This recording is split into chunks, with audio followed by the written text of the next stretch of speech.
అందరికీ నమస్కారం. ఈ రాశి వారికి జరిగే శుభాలు అశుభాలు ఏంటో తెలుసుకుందాం. ఈ వీడియోని తప్పకుండా చివరి వరకు చూడండి. ఈ వీడియోని ఇంకా లైక్ చేయకపోతే వెంటనే లైక్ చేయండి. ప్రతిరోజు మీ రాశి ఫలాలు అందరికంటే ముందుగా తెలుసుకోవాలంటే కింద కనిపిస్తున్న రెడ్ కలర్ సబ్స్క్రైబ్ బటన్ ని క్లిక్ చేసి పక్కనే ఉన్న బెల్ బటన్ ని యాక్టివ్ చేయండి. అలాగే ఈ వీడియోని తప్పకుండా మీ మిత్రులతో షేర్ చేయండి. ఈ రాశి వారికి ఈ రోజు బంధువుల నుంచి మీకు ఆర్థికపరమైన సహాయం లభిస్తుంది. విద్యార్థులు ఈరోజు తమ కష్టానికి తగిన ఫలితాలు పొందుతారు. ఈ రాశివారు ఈరోజు మేధోపరమైన వృత్తిపరమైన రంగాలలో విజయాన్ని పొందుతారు. మీ పిల్లల నుండి కొన్ని శుభవార్తలను కూడా వినవచ్చు. ఇది మీ మనోధైర్యాన్ని మరింతగా పెంచుతుంది.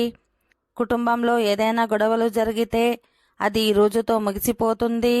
ఈరోజు మీ తండ్రి ఆరోగ్యం గురించి కొంత ఆందోళన చెందుతారు. ఈ రోజు మీరు కొందరు పాత స్నేహితులను కలుసుకున్న తర్వాత సంతోషంగా ఉంటారు. ఈ రాశివారు ఈరోజు వివాహ జీవితంలో ఎదురయ్యే అడ్డంకులన్నీ తొలగిపోతాయి. దీంతో మీ మనసు ప్రశాంతంగా ఉంటుంది. విద్యార్థులు తమ భవిష్యత్తు కోసం ఉపాధ్యాయుల సహకారం తీసుకోవాలి. వ్యాపారం చేసేవారికి ఈరోజు అనుకూలంగా ఉంటుంది. మీ వ్యాపారంలో వస్తున్న అడ్డంకులు ఇప్పుడు ముగుస్తాయి. ఈ కారణంగా మీ వ్యాపారం ఊపందుకుంటుంది. మీ ఆర్థిక పరిస్థితి కూడా బలంగా మారుతుంది. ఓకే ఫ్రెండ్స్, ఈ వీడియో నచ్చినట్లయితే మా ఛానల్ని సబ్స్క్రైబ్ చేసుకోండి.